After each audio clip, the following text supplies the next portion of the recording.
There is an error, Watson. Let's reread Abraham's testimony.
Bravo, Watson. There are our 3 witnesses.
Excellent. Now, on to the next step.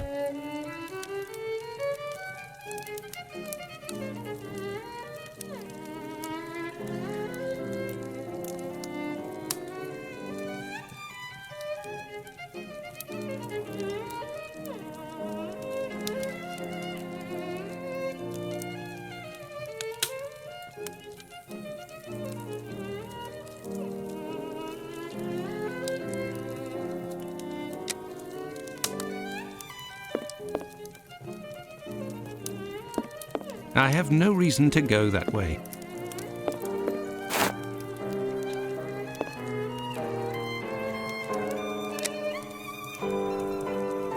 Excellent. Now, on to the next step.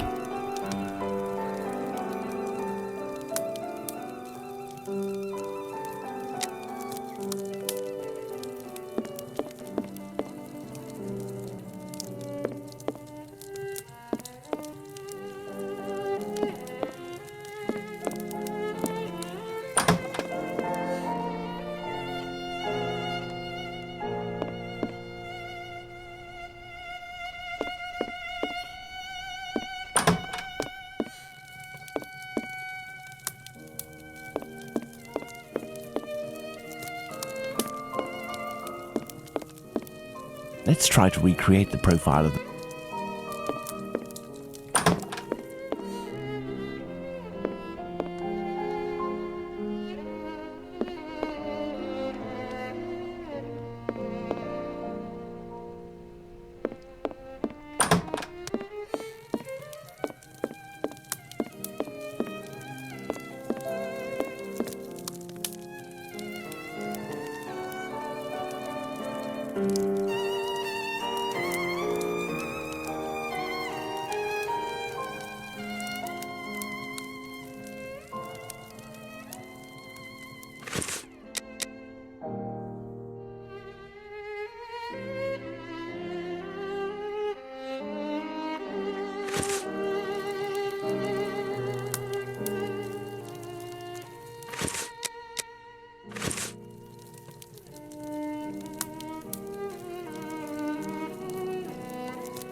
Excellent. Now, on to the next step. Indeed, Watson, that's the right size for Abraham's mannequin. The account given by Mr. Solomonovich's friend is incorrect in at least one point. The first Joseph said that the man was at least 5 foot 7 inches tall. The second Joseph said he was 3 inches taller than the victim, whom we know was 5 feet tall, which would suggest a height of 5 foot 3 inches. Don't forget that it was this second Joseph who attracted his friend's attention towards the couple on the other side of the road. We can assume he got a very good look at them. As for young P.C. Smith's account, he must have been mistaken about this person's real height. It is only an inch or two after all, and we can attribute the same height as the other two.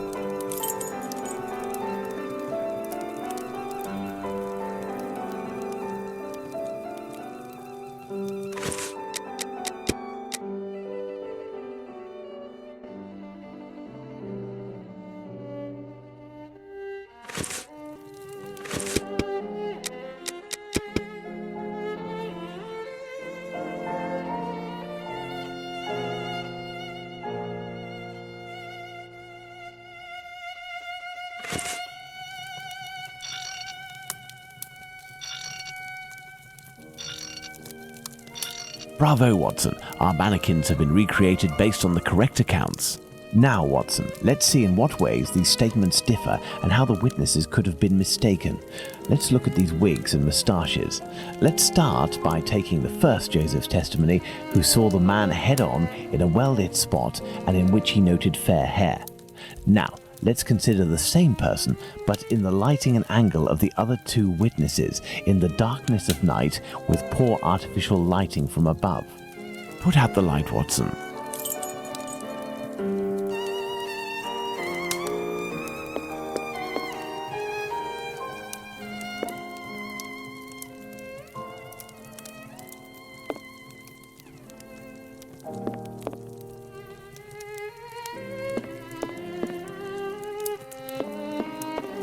Thus, poor lighting and a backlit subject can affect our perception of shades and colours. The wigs from Abraham's mannequin took on the same colour as the other two. The three testimonies, therefore, don't contradict one another, and we can apply the same facial hair to all three mannequins. Turn on the light, Watson.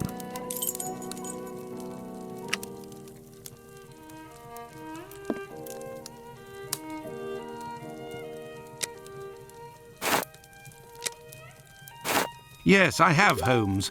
Well done, Watson. With regards to the murderer's hair, the three witnesses should agree on Abraham's testimony. As Joseph is the only one who saw our man in full light, his hair must therefore be fair.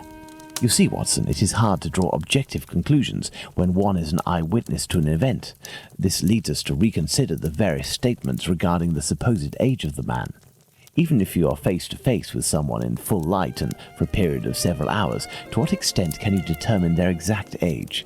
And even more so if you observe them for only a few seconds and or from behind. We must allow some flexibility when considering our witnesses' statements, but always scientific flexibility.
For Smith's mannequin, let's allow a margin of 7 to 10 years. He only saw the man from afar in the obscurity.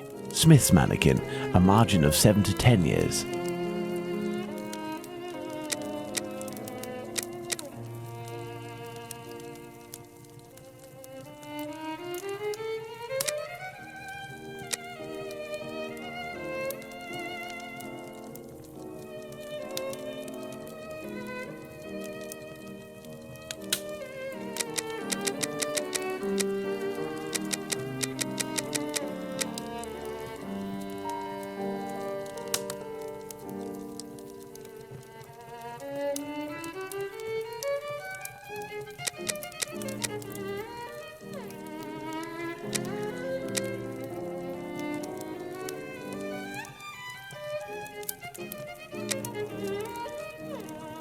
Don't forget that, according to Abraham, the man was seen face on from a few feet away by the first Joseph, who shouldn't be out by more than a few years. For Abraham's mannequin, we should allow a margin of 3 to 5 years.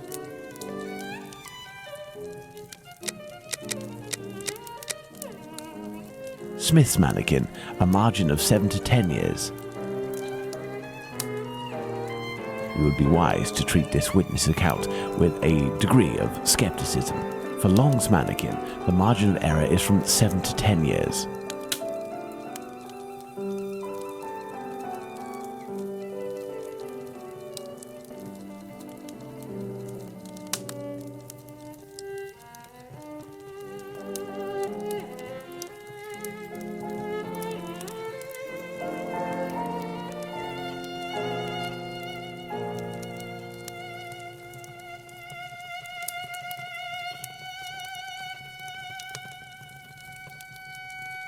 Smith's mannequin, a margin of 7 to 10 years.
Perfect, Watson.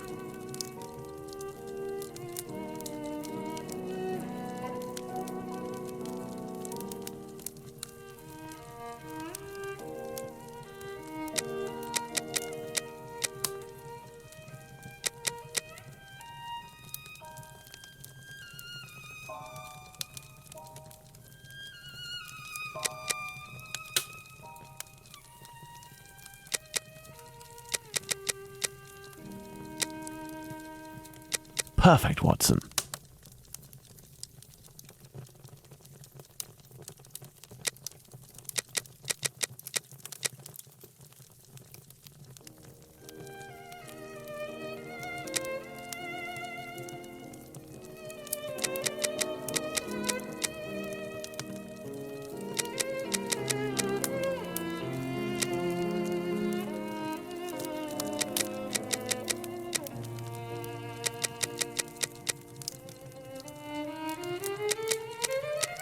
Excellent. Now, on to the next step. Yes, I have, Holmes. Now that we have fully considered the witness accounts, let's see to what extent they agree. If we apply the range of error for each of our dummies, we can deduce the age of our murderer as precisely as possible.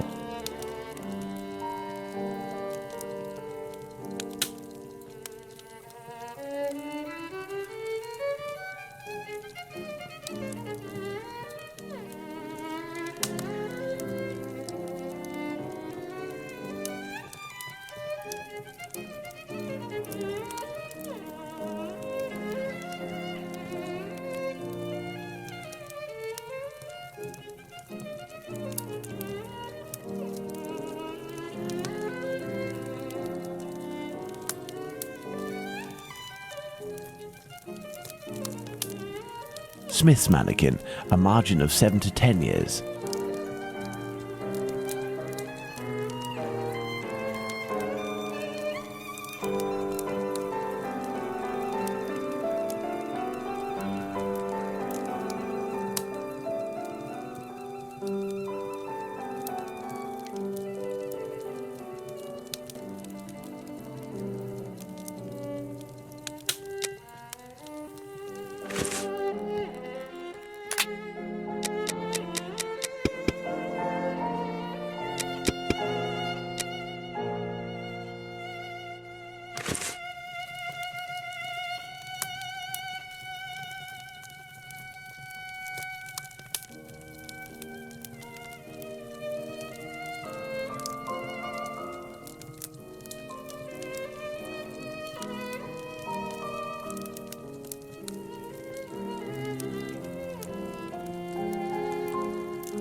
Perfect, Watson. Within a margin of 1 year, Watson, the age of our murderer is 33 years. But the man described by Smith was dressed respectably, whereas the other two were poorly dressed. Indeed, but Whitechapel's respectively could quite easily describe the Sunday bests that all lower-class men own. Now, let's place ourselves in the shoes of Liz Stride's killer. He has just slain his victim and sees Louis Diemschutz discover her body. Our killer is at great risk if he stays in the area. He therefore gets away from this spot. But he wants to kill again. However, he might have been spotted in the area before having committed the murder by a constable on his round, perhaps, who managed to get his description. What do you think the killer will do?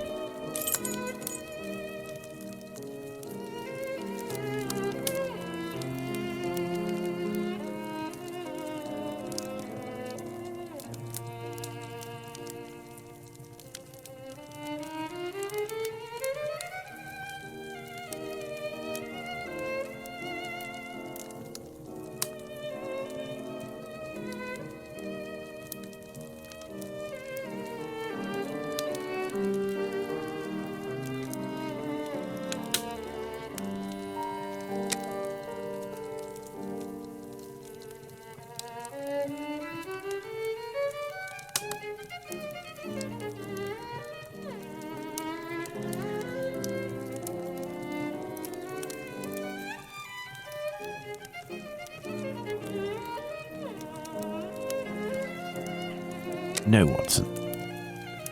No, Watson. No, Watson. No, Watson.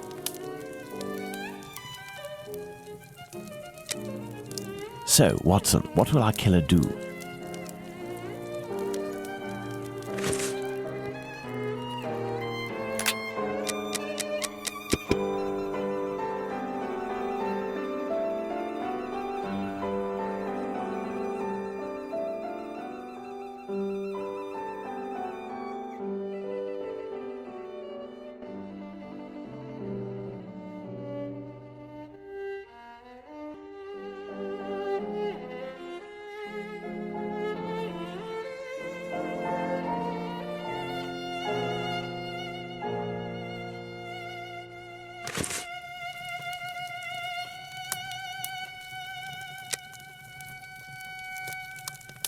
No, Watson. No, that's not it. No, Watson. No, Watson. No, that's not it.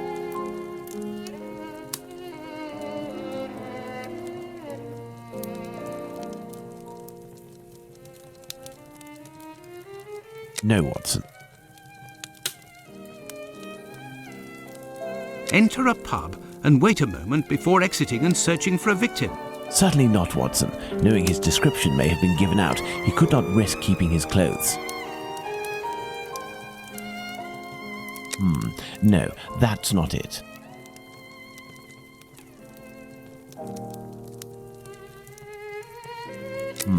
No, that's not it.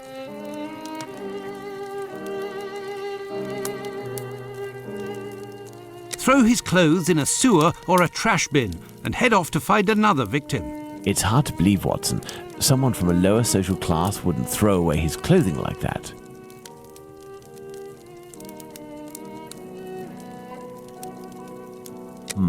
No, that's not it. No, Watson. No, Watson.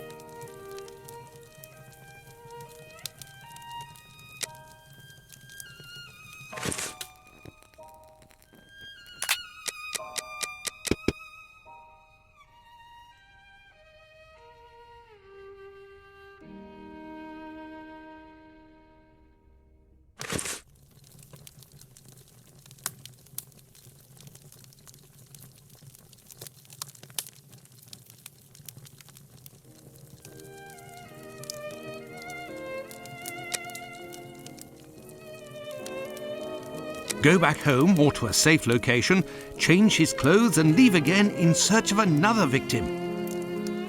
It's the only possible explanation, Watson. The man returned to the safety of his lodgings and then decided to go out again with new clothes and repeat his sinister nocturnal work. That's how the discrepancies between the witnesses with regards to clothing can be explained. What a cold-blooded animal! And what determination! Powerful motives are pushing this man. Thus, we can conclude that the respectable man with the package may very well have been seen by the two Josephs.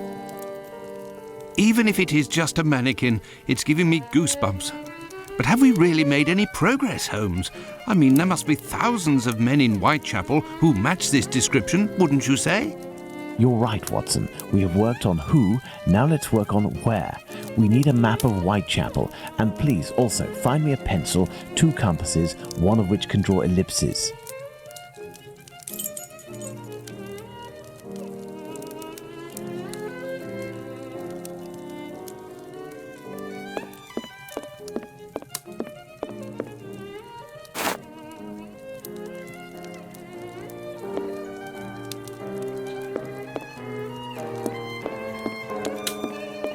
I am in need of something.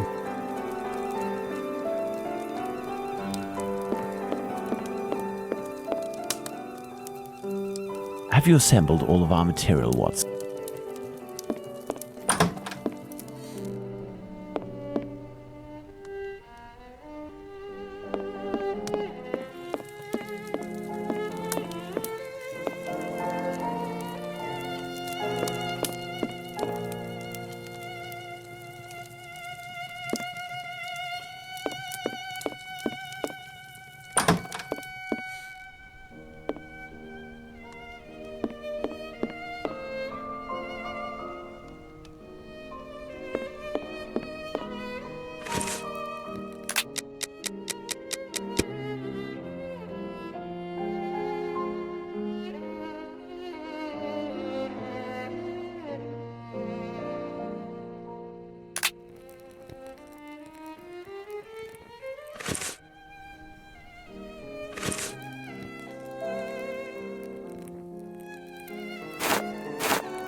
I am in need of something.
There is nothing more.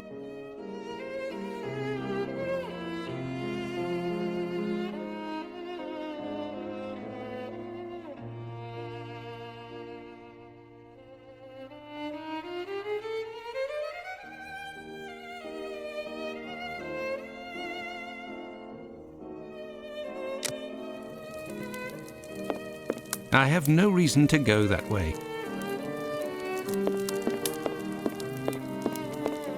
I am in need of something. I am in need of something. I am in need of something.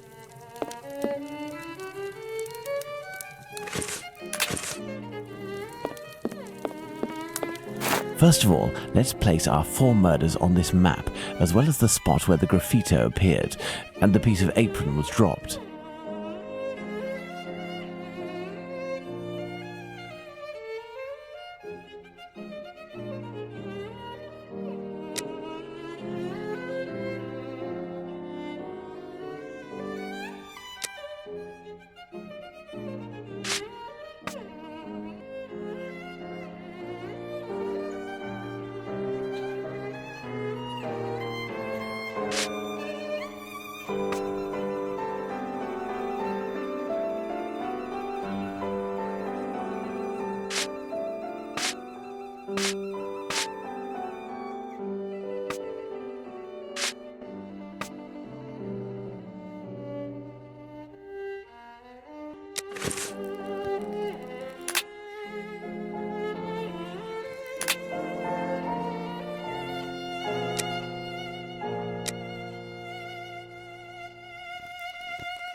Perfect, Watson.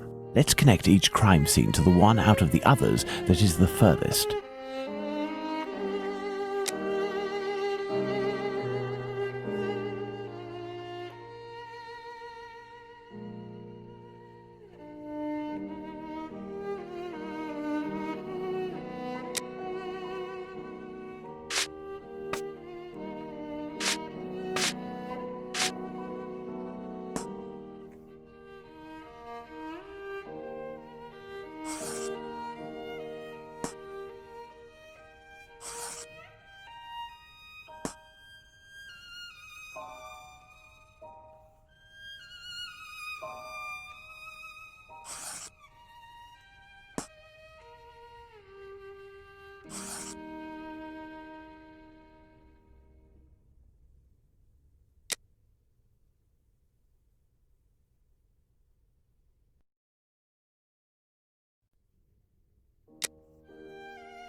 You see, Watson, the murders aren't grouped together, but seem to be spread out like cardinal points around a central zone. The killer obviously wanted to avoid returning to the previous scenes of his crimes, assuming that they would be more closely watched, or that he could be recognized. So, the killer lives at the centre of this cross? In the vicinity, most certainly, but how near? We cannot afford to get it wrong. If you concentrate, Watson, you will notice that the murders are roughly equidistant from the intersection point of the diagonals. Let's focus on the night of the double murder. Remember, Watson, it took us 20 minutes to get from Dutfield's Yard to Mitre Square. Let's draw a line from one to the other.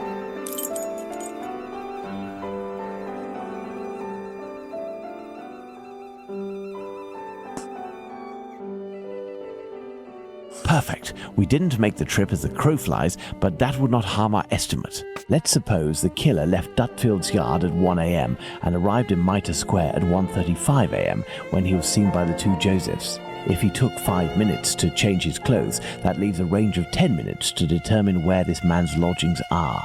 We must determine the area in which one can go from Dutfield's Yard to Mitre Square in less than half an hour. To do this, let's draw an ellipsis. The length between Dutfield's Yard and Mitre Square corresponds to 20 minutes. By adding half, we get a distance of 30 minutes.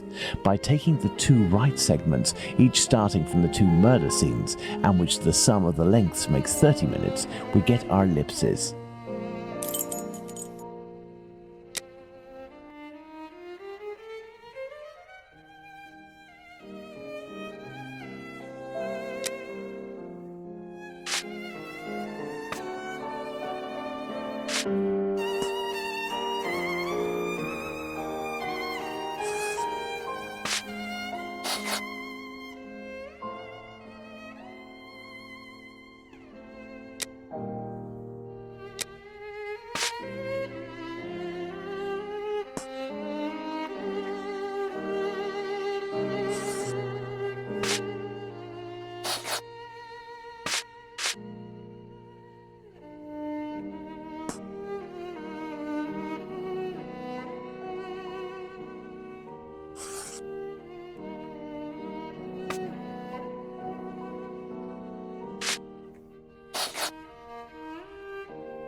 There we are, Watson. Our killer lives in this area. It's still rather a vast area, Holmes. Yes, indeed, and our goal is to reduce this area as much as we can. We must consider the fact that the murder at Mitre Square was committed under a certain amount of pressure, given that the killer knew he was wanted for the acts he committed not long before. We can assume that he had to do it in a safe zone, that is, an area not far from where he lives. This is especially true of an act such as the graffiti he carried out after 2 murders. Let's trace a circle around this point, with the distance separating it from Mitre Square as the radius. This will enable us to determine our killer's safe zone.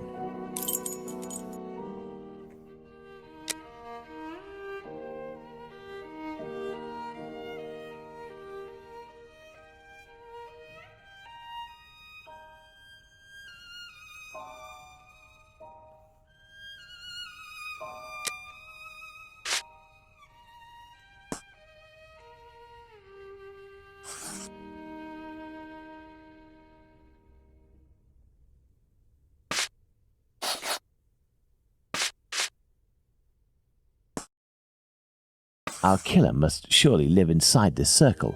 Now, let's intersect it with the ellipsis that we previously determined.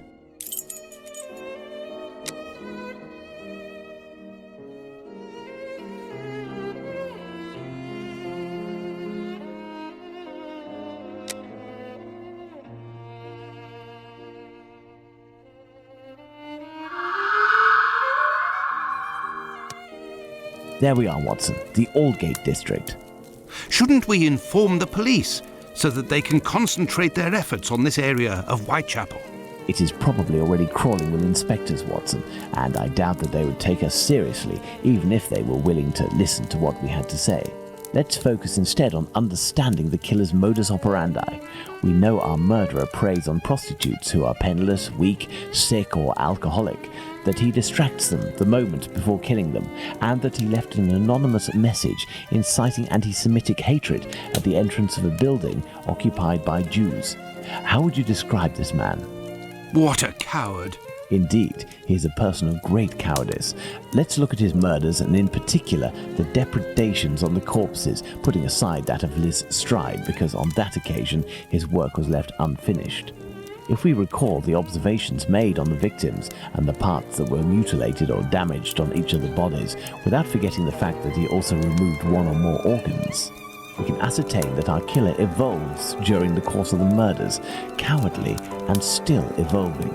And yet, look at the location of our first murder, that of Polly Nichols in Bucks Row. It is the most distant from the area our killer would appear to live. Perhaps this murder was preceded by another within the killer's area.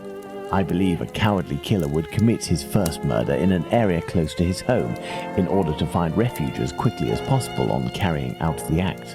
Holmes, an idea just occurred to me that fills me with dread.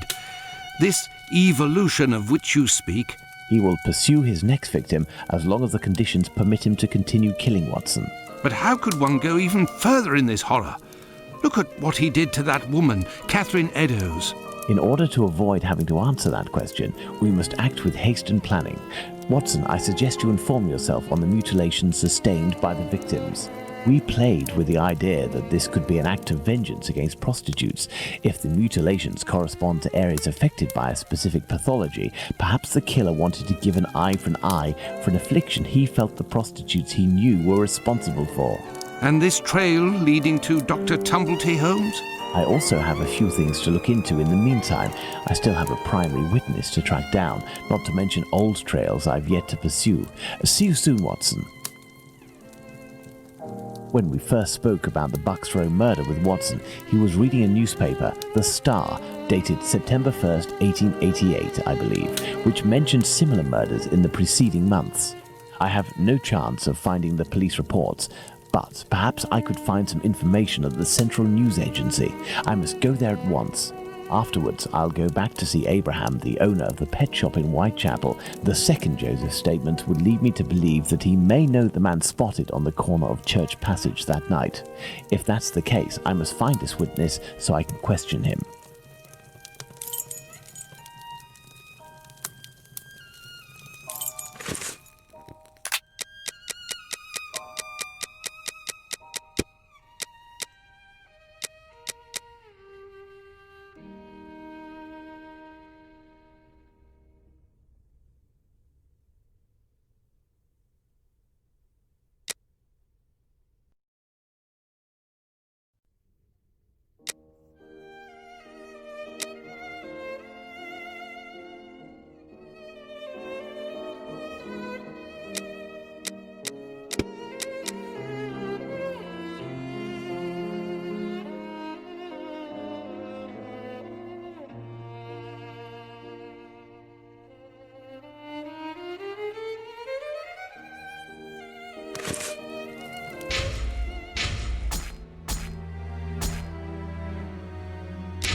Ah, Bulling is there. It won't hurt just this once.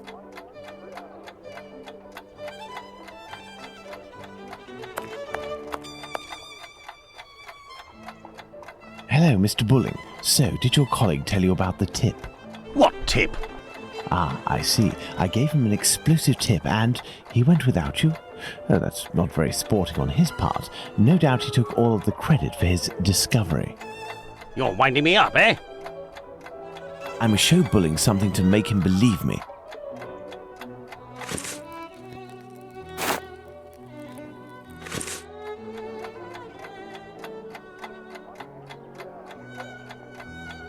What do you want? I'm not winding you up. The proof is that he gave me this advance on the debt. The traitor! He owes me if I find him! Before I leave, can you do me a favor? Heck, tell me. I'm looking for some reliable info on the murders committed in Whitechapel in the months before Polly Nichols' attack. Reliable? Ha! You really think you'll find that here? Fine. I'll be honest with you. We have folders that group the dispatches from the current year into categories. In the police law category, you'll find the transcripts of the trials and investigations that we sell to the newspapers that ask us. Perfect. Sadly, I am out of time. I'll leave you to solve it, eh? You're the detective, aren't you?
The dossiers are full of papers in dated envelopes. I can't open them. That would be too obvious. How can I tell which compartment to look in? No categories are indicated.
These envelopes contain dispatches of police and judicial cases. Now, I need to open them discreetly. I must try to unglue the openings.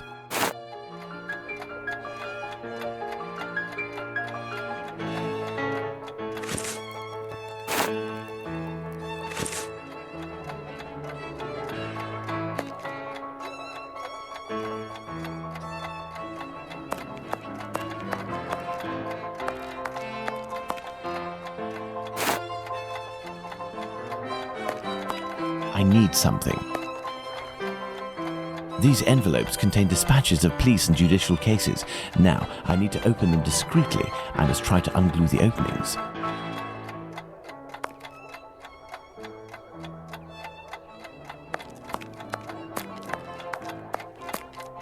Water.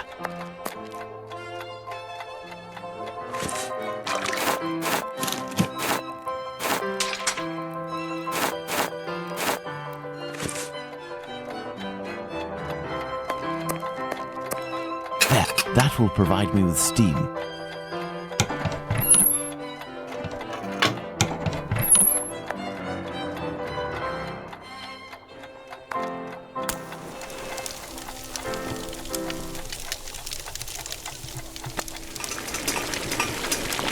Open, and it looks like I'm in luck. This envelope contains precious information.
The information excludes the murder of the first woman, Miss Smith. Jack the Ripper can't be the author of that crime. On the other hand, there are enough similarities to suggest he may be the killer of Martha Tabram. I must go to the pet shop.